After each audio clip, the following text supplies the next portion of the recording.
What's up guys, Casanova here. Today I'm bringing you guys a powerful video talking about something that if you can wrap your mind around it, it can change your life.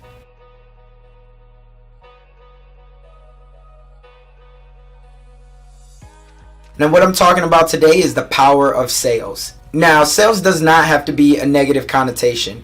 If you think about it, everyone is a salesman. You are a salesman, I'm a salesman. Every day I have to sell myself to my wife on why I'm the man that she should be with, how I can help our family. I have to sell myself to my employees. We have to sell ourselves to others around us to be able to build strong relationships. So everyone is a salesman, and it doesn't mean that you have to get a monetary value from behind it.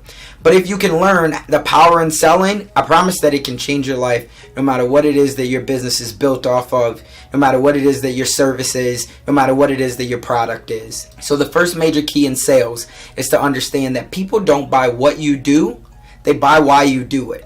Let me say that again. People do not buy what you do, but they buy why you do it. All the time we're always thinking about what this product is, we're always thinking about what this service is, but we never tell people of why we're selling this product or this service. For me, I always thought, what's the reason why I wanted to do real estate? And it was to help others build a foundation for themselves, for their family, and be able to create generational wealth.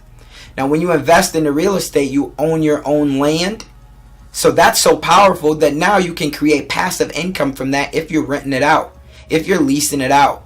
So that was a big deal for me, being able to understand that I could control my own time. Why am I doing it? Again, to have more time with my family, to be able to create a lifestyle by design, my design, that I didn't need a vacation from, and I can impact the world with it. So how we create a lifestyle by design is knowing what our why is, what our purpose is. The second thing to understand is that when you're selling anything, most of the time we're taught that we have to sell to the pain. And granted, I get that because most of the time people aren't buying into something else, they're buying out of something. So you have to sell into the pain. Let's go back to cars, for example. You got a broke down muffler, if you don't have power seats, if your AC or radiators went out, you're thinking every single day when you get into that car, you want something new, right? But most of the time, it doesn't really matter what that new car is, because it could be a used car that's 2 or 3 years newer than yours, but you want out of your current situation. Why most people are buying information right now is because they want out of their job and they want to know how they can do something different. Necessarily, it doesn't matter what they're doing, but if they know their why, that can help them direct them into it, but they want to buy out of something else. So understanding that you have to sell to the pain is a good thing, and that is one step. But at the same time, you have to understand that you have to sell to the pleasure as well.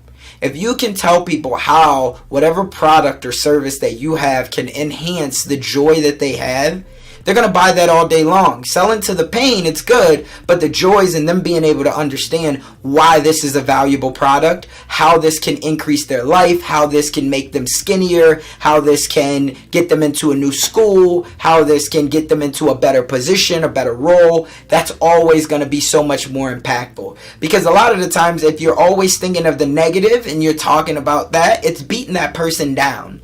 And yes, you want to be able to tell them, hey, you have these pains, but you also want to be able to make sure to say, hey, here's the pleasure that can come from you having this product, from you being able to take on this service. So that's a big deal as well.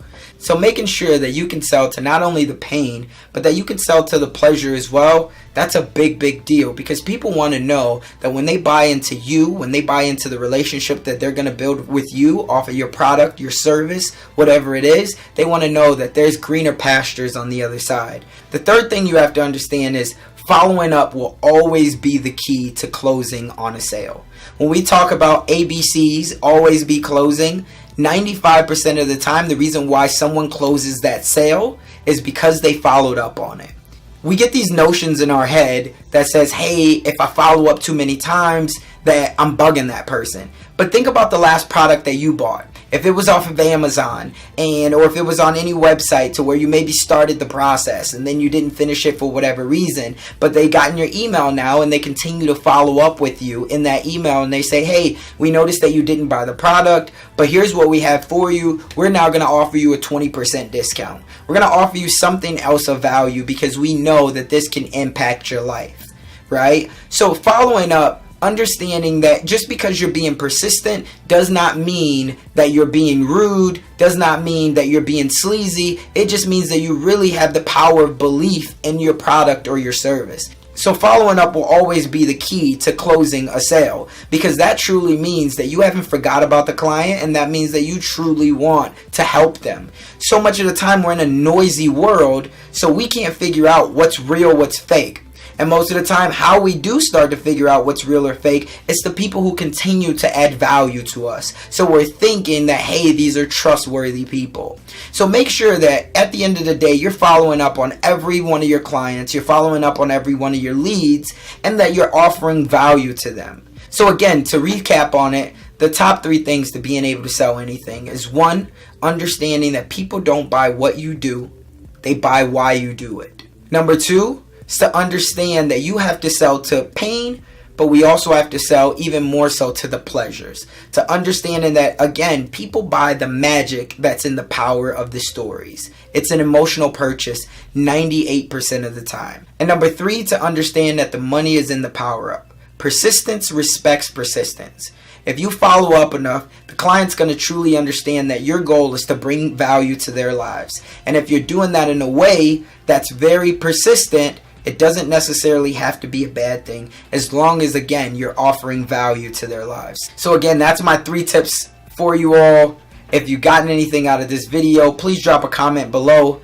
Like, share, subscribe. I'm going to keep bringing to you all everything I've learned that's allowed me to build 6-figure businesses, that's allowed me to really have an impact on lives, and that allows me to keep building stronger relationships. Casanova signing off, in the dream we trust.